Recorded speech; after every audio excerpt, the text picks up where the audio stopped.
परम पूज्य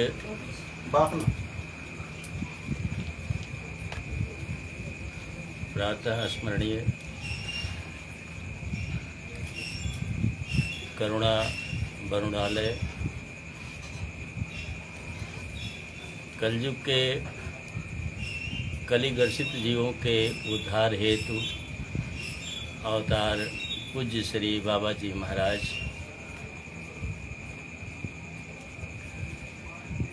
पंडित जी केवल जी लगा दें इसी से हम गदगद हो जाएंगे।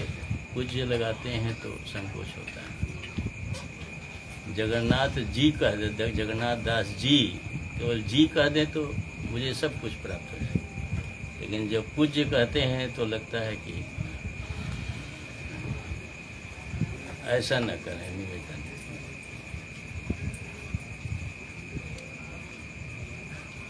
हम सब प्रार्थना करें, यहाँ से लेके देश विदेश सात समंदर पार तक के लोग जो बाबा की अमृतमय वाणी परम कल्याणमय वाणी सुन करके लाभ लेते रहे हैं। 2-4 दिन से वंचित हैं, हम जानते हैं कि वो लोग तड़प रहे होंगे। सब मिलकर के राधा रानी से प्रार्थना करें कि जल्दी से जल्दी बाबा की वो वाणी पुनः सुनने को मिले। बाबा अपने लिए नहीं प्रार्थना कर सकते, महापुरुषों का स्वभाव है अपने लिए राधा रानी से ठाकुर से कोई निवेदन प्रार्थना नहीं कर सकते।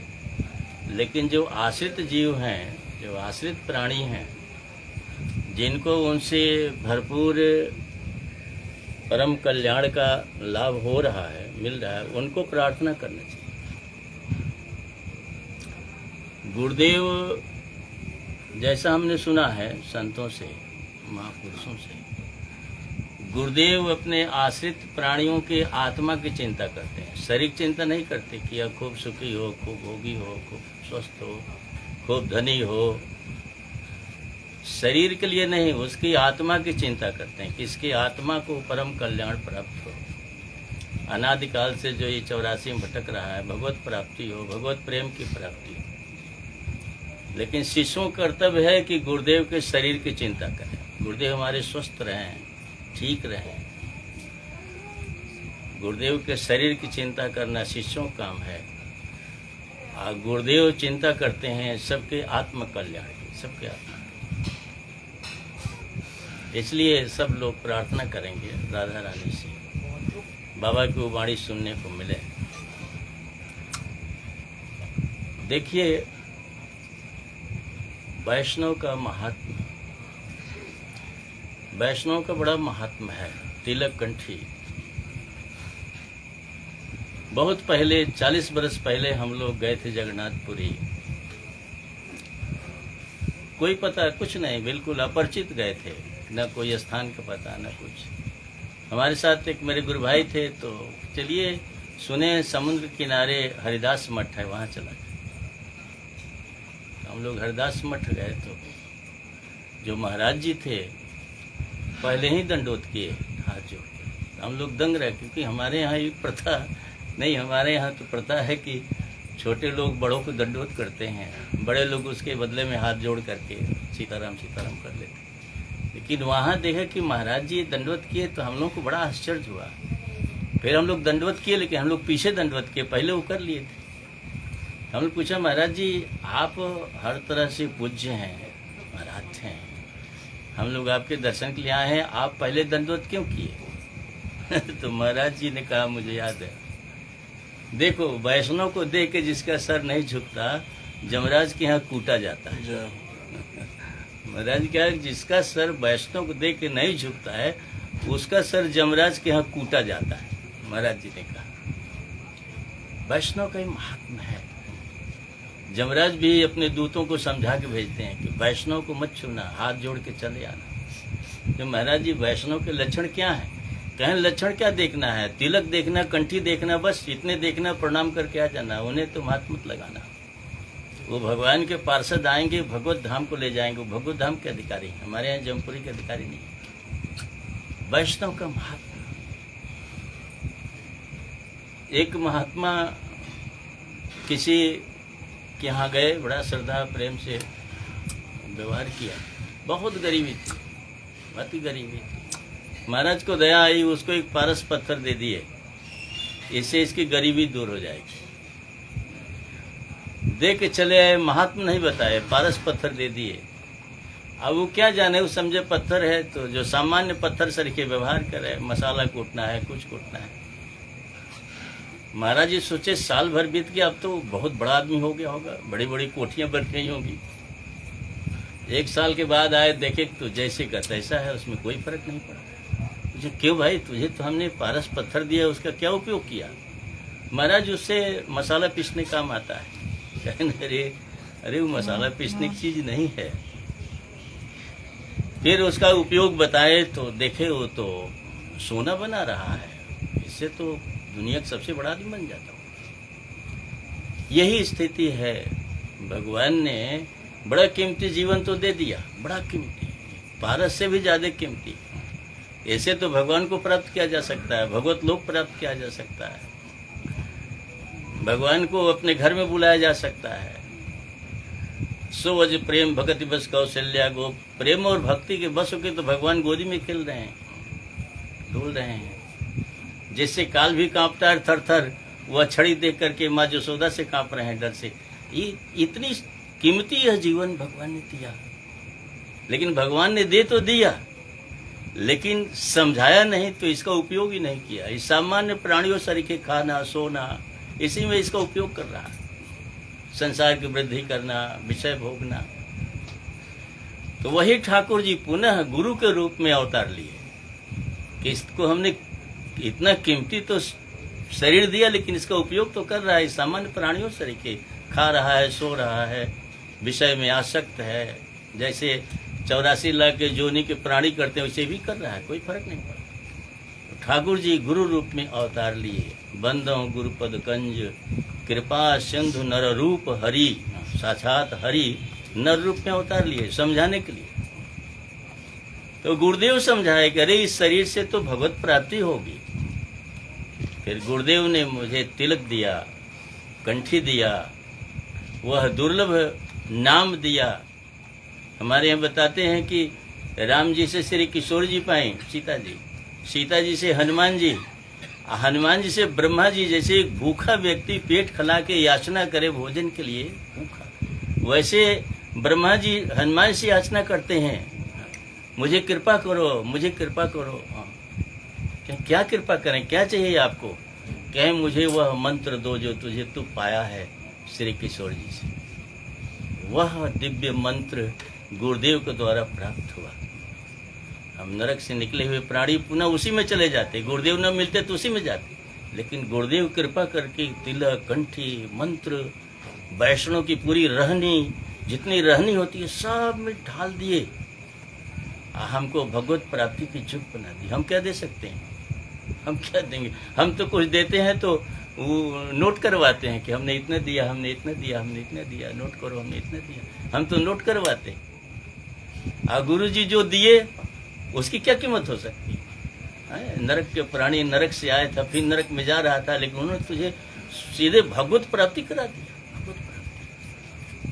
इसलिए वैष्णव का बड़ा महत्व है। एक ऐसे मथुरा की ही कथा है। मथुरा के एक राजा थे, भक्त थे,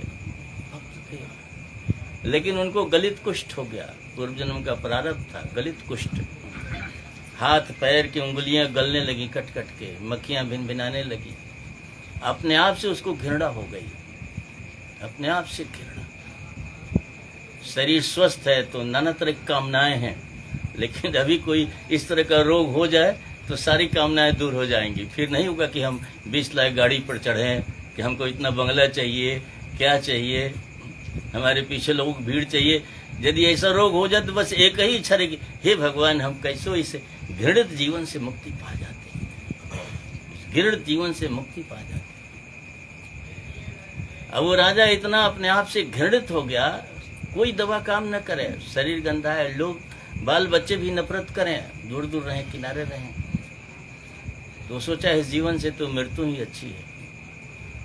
मरे तो कहाँ मरे, ऐसे फांसी लगा के मरेंगे तो प्रेत जोनी में जाएंगे। तो चले प्रयागराज में वह त्रिवेणी में समाधि ले लेंगे, जल समाधि लेंगे। त्रिवेणी का महात्मा है, जो त्रिवेणी में समाधि लेता है उसको प्रेत जोनी चाहे अकाल मृत्यु का दोष नहीं लगता, उसे बहुत प्राप्ति है। रास्ते में एक वैद्य मिल गया। राजन कहाँ जा रहे हो? तो अपनी सारी व्यथा बताए। अरे मेरे पास दवा है, 3 दिन में हम तुम्हारा रोग ठीक कर देंगे, चलो लौट चलो। लौट आया। वो वैद्य बताया कि हंस तुझे पकड़ के लाना पड़ेगा, उस हंसों के मांस को हम पकाएंगे, उससे दवा बनाएंगे, तुम्हारा घाव ठीक हो जाएगा। यद्यपि राजा धर्मात्मा था, लेकिन आर्त व्यक्ति जब हो जाता है, अति आर्त संसारी व्यक्ति, तो कोई भी कुकर्म करने को तैयार हो जाता है। आर्त काह न करे कुकर्म, आर्त व्यक्ति कुकर्म करने को तैयार। उसने मान लिया, अपने यहाँ के व्याधों को बुलाया और काफी धन दे करके भेजा कि जाओ हंस पकड़ के ले आओ। व्याधा गए, सब मानसरोवर बैठे, तो हंसों के जोड़ी तो आवे, लेकिन व्याधों को देख करके उड़ जा। बहुत प्रयास किए सब, लेकिन व्याधों के चक्कर में वो हंस नहीं पड़े। महीनों दिन के बाद पुनः लौट के आए। राजा से कहे, महाराज हंस तो हैं, लेकिन हम लोग देख करके भाग जाते हैं। अब राजा तो आर्त था, उसे तो एकमात्र अपना रोग दिखाई देता था। कहा यदि हंस नहीं लाया तो पूरे परिवार को फांसी पर लटकवा देंगे, तुझे लाना ही। अब वो सब सोचे कि यदि फांसी पर लटकना ही है तो हम लोग दूसरे देश में चल के जिए, क्या करें। पूरे बाल बच्चों के साथ वो सब चले गए, मानसरोवर किनारे अपन डेरा डाल दिए। व्याधा क्या देखते हैं सब कि हंस आते हैं, संतों के पास चले जाते हैं, बड़े आराम संतों के पास जाते हैं, संतों के पास दाना चुनते हैं, संत उनको स्पर्श करते हैं, फिर भी नहीं हटते। हम व्याधों को देख करके भाग जाते हैं, तो क्यों ना हम लोग संत का भेष बनावे। वो व्याधा जो है साधु का भेष बनाए, सब बढ़िया तिलक लगा करके, कंठी पहन करके, किनारे जो कंडा उंडा का राख बचा शरीर में पोत ओत करके बढ़िया साधु बन करके ध्यान में बैठे। नकली चीज असली से बढ़िया लगती है, नकली जो साधु बनते हैं ना वो असली फेल हो जाते हैं। अब वैसा बढ़िया भेष बनाए सब। तो हंस पूछता है हंसनी से, पहचान यू कौन है? सब कहाँ वही है व्याधा, साधु बने बैठे। कहें फिर क्या करना चाहिए? ये करना क्या चाहिए? बेचारे साधु का भेष बनाए हैं, वैष्णव भेष बनाए हैं, वैष्णव तिलक धारण किए हैं, कंठी धारण किए हैं, उसका सम्मान तो करना चाहिए भाई। तो नश्वर देह है, आज नहीं तो कल मरना ही है। लेकिन एक वैष्णव का सम्मान न करके तिरस्कार करना, भेष तो वैष्णव का है, वो चाहे जो भी हो, उसका सम्मान करना चाहिए। दोनों एक ही मत के थे, भिन्न भिन्न मत के नहीं थे। उसको भी अच्छा लगा, जानते हुए भी उस व्याधा के पास दोनों के दोनों आ गए। और वो तो बड़ा खुश है कि फंस गए, जाल में फंसा लिया। बड़े गदगद होकर ले गया कि अब तो राजा से बहुत धन भी मिलेगा, सब कुछ मिलेगा। हंसों को ले जाकर राजा को दिया, राजा भी बहुत खुश हुआ। हंसों को पा करके इंतजार कर रहा था कि अब वो वैद्य आवे तो इसका उपचार शुरू हो। लेकिन ठाकुर जी कैसे बर्दाश्त करें? ठाकुर जी को लगा कि ये मेरे भक्तों का वेश धारण किया, आए हंस मेरे भक्तों के वेश का सम्मान किए, आदर किए, इनका यदि बद्ध हो जाएगा तो फिर ये तो बड़ा अनुचित होगा। ठाकुर जी से नहीं रह गया, ठाकुर जी स्वयं वैद्य का रूप धारण किए। वैद्य की सदरी पहने, छड़ी छाता वही धोती पहने, उसके दरवाजे पहुंच गए, दवा के थैली लटकाए। द्वारपालों से कहे कि राजा से कह दो हम ऐसे वैद्य हैं कि इधर दवा लगाते जाएगा और रोग ठीक होता जाएगा, 3 दिन का इंतजार नहीं होगा, तुरंत दवा लगाओ, तुरंत रोग ठीक। अब जो है, अब राजा को तो लगा कि मुझे सब कुछ मिल गया। भाई एक अंधे को आंख मिल जाए तो उसे अब क्या चाहिए? एक कोढ़ी को स्वस्थ शरीर मिल जाए तो राजा को लगा कि मुझे सब कुछ मिल गया।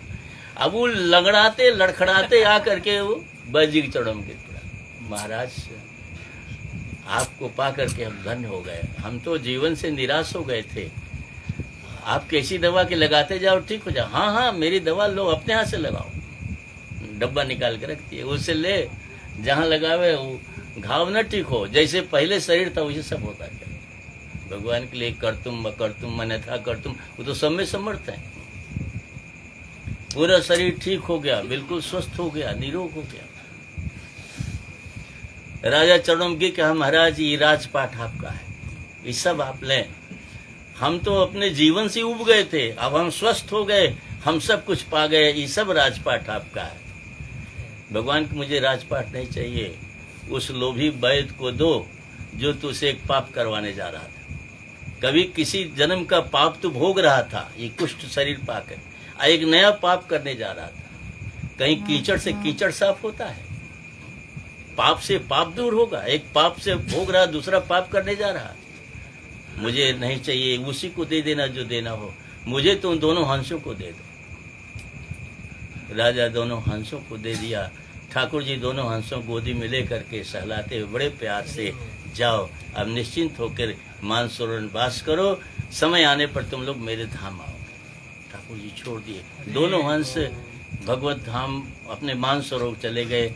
भगवान वहां से अंतर्ध्यान हुए। यह वैष्णव वेश, वैष्णव स्वरूप, कंठी तिलक वैष्णव। एक जगह राजा के राज्य में हिंसा वर्जित था, कहीं कोई हिंसा न करे, एकदम वर्जित।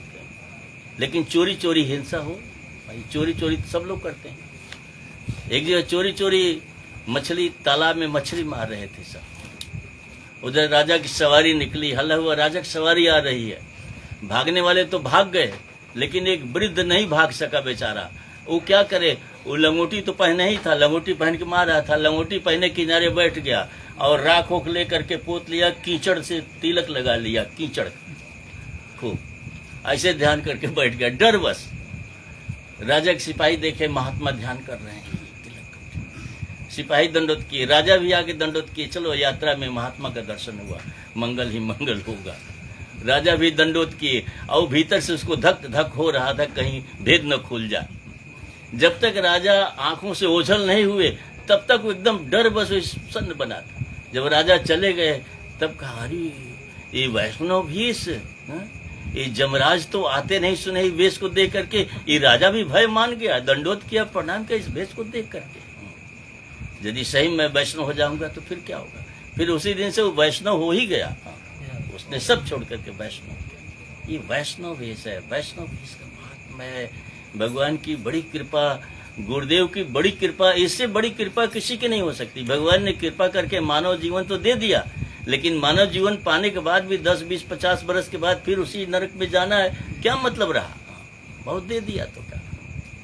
लेकिन गुरुदेव ने तो ऐसा दिया जो इस मानव जीवन से तू भगवत प्राप्ति करो, ठाकुर जी के धाम जाओ, दिव्य धाम जाओ, जहाँ जाने के लिए हजारों हजारों वर्ष तक लोग घोर तपस्या करते रहे, शरीर गला देते रहे। वह घर में बैठे सुख से, आनंद से, बढ़िया जो ठाकुर जी भोजन करो, बढ़िया कपड़े पहनो, है ना, बढ़िया सुख से रहो, कोई प्रतिबंध नहीं है। लेकिन वैष्णव की रहनी रहो, वैष्णव तिलक, वैष्णव कंठी धारण करो, भगवत प्राप्ति होगी। यह गुरुदेव का है। इसलिए शीश दिए जो गुरु मिले तो भी सस्ता जान, मिले तभी सस्ता ही जानना चाहिए। हम कुछ देते हैं, हम क्या देंगे गुरु जी को? हमने तो पहले सब कुछ अर्पण कर दिया।